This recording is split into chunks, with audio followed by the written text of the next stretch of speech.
Capitagnata al termine di una gara dove il risultato chiaramente acquisito dal Trissino dice quello che è successo, però abbiamo fatto soprattutto nel primo tempo un'ottima partita, io ho visto un grande hockey.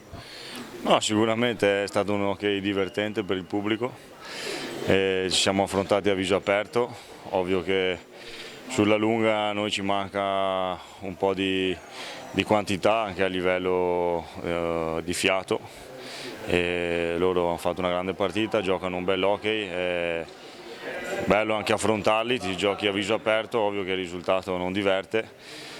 Però penso che il primo tempo ce la siamo giocata, poi nel secondo tempo dove mancavano un po' le energie abbiamo pagato pegno. Abbiamo pagato pegno, comunque abbiamo pagato pegno contro una squadra che può, cioè praticamente sono due squadre di nazionali, un po' di qui un po' di là, ma comunque di nazionali. Però ho visto, ecco, ad esempio una cosa che mi ha fatto molto piacere, che i gol che abbiamo creato sono gol che sono venuti da azioni studiate, fatte bene, perciò insomma arriveranno anche squadre più abbordabili per noi. No, sicuramente il calibro del Trissino è sicuramente più grosso del nostro, loro puntano allo scudetto, noi abbiamo altri obiettivi. Abbiamo messo in pista secondo me un bel gioco, anche come dici te davanti abbiamo creato, comunque su una squadra che difensivamente è attrezzata.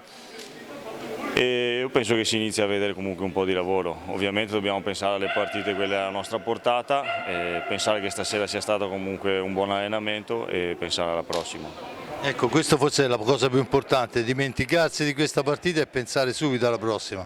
E questo è anche il compito del capitano, insegnarle ai ragazzini, insomma.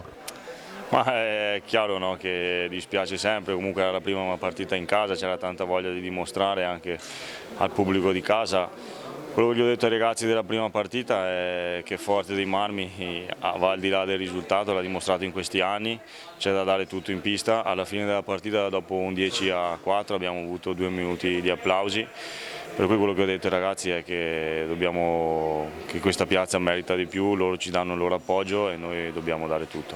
Attaccheremo a queste parole, Riccardo, alla prossima. Grazie. Grazie a voi, ciao.